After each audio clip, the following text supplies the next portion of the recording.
Hello everyone, welcome back to my mini blog. ಇವತ್ತು ಮಳೆ ಬರ್ತಿರೋದ್ರಿಂದ ಏನಾದರೂ ಸ್ಪೈಸಿಗೆ ತಿನ್ನಬೇಕಂತ ಅನ್ನಿಸ್ತು.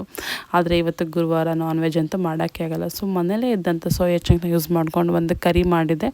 ಜೊತೆಗೆ ಇದನ್ನು ಮಾಡೋದು ತುಂಬ ಸುಲಭ. ಕೆಲವೇ ಐಟಮ್ಗಳಷ್ಟೇ. ಒಂದು ಬಾಣಲಿ 1-2 ಸ್ಪೂನಷ್ಟು ಎಣ್ಣೆ ಹಾಕ್ಕೊಂಡು 1-2 ಈರುಳ್ಳಿನ ಕಟ್ ಮಾಡಿ ಹಾಕ್ಕೊಳ್ಳಿ. ದಪ್ಪಗೆ ಕಟ್ ಮಾಡ್ಕೊಂಡು ಸ್ಲೈಸ್ ಮಾಡ್ಕೊಳ್ಳಿ. ಒಂದು ಚೂರು ಶುಂಠಿ, ಒಂದು 4-5 ಬೆಳ್ಳುಳ್ಳಿ ಎಸಲು, ಒಂದು 2-3 ಒಣಮೆಣ್ಸಿಕಾಯಿ ಮತ್ತು 4-5 ಗೋಡಂಬಿ, ಒಂದು ಟೊಮೆಟೊ ಕಟ್ ಮಾಡಿಕೊಂಡು ಇದನ್ನು ಬಾಡಿಸ್ಕೊಳ್ಳಿ. ಇದನ್ನು ಬಾಡಿಸ್ಬೇಕಾದ್ರೆ ಸ್ವಲ್ಪ ಸಾಲ್ಟ್ ಹಾಕ್ಕೊಳ್ಳಿ, ಯಾಕಂದರೆ ಸ್ವಲ್ಪ ಬೇಯುತ್ತೆ ಬೇಗ. ಇದಾದಮೇಲೆ ಸ್ವಲ್ಪ ತಣ್ಣಗಾದಮೇಲೆ ಮಿಕ್ಸಿ ಜಾರ್ಗೆ ಹಾಕ್ಕೊಂಡು ರುಬ್ಕೊಳ್ಳಿ. ಸೊ ಇದ್ರದ್ದು ಮಸಾಲ ರೆಡಿ ಆಗುತ್ತೆ.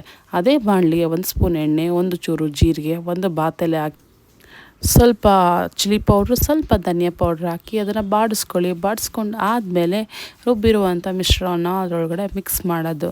ಸೊ ಅದಕ್ಕೆ ನಿಮಗೆ ಎಷ್ಟು ನೀರು ಬೇಕೋ ಅಷ್ಟು ಹಾಕಿ ಮಿಕ್ಸ್ ಮಾಡಿದ್ಮೇಲೆ ನೆಕ್ಸ್ಟು ಸೋಯಾ ಚಂಕ್ಸ್ನ ನೀರಲ್ಲಿ ಬಿಸಿನಲ್ಲೇ ಬೇಯಿಸ್ಕೊಂಡು ಅದರಲ್ಲಿರೋಂಥ ನೀರೆಲ್ಲ ಅಂಶನೆಲ್ಲ ತೆಗೆದುಬಿಟ್ಟು ಒಳಗಡೆ ಹಾಕಿದ್ರೆ ಸೋಯಾ ಚಂಕ್ಸ್ ಕರಿ ರೆಡಿ ಆಗುತ್ತೆ. ಲೋ ಫ್ಲೇಮಲ್ಲಿ 5 ನಿಮಿಷ ಬೆಂದರೆ ಸಾಕು. ಇದನ್ನ ಚಪಾತಿ ಜೊತೆಗೆ ಸರ್ವ್ ಮಾಡಿದ್ರೆ ತುಂಬ ಟೇಸ್ಟಿಯಾಗಿರುತ್ತೆ.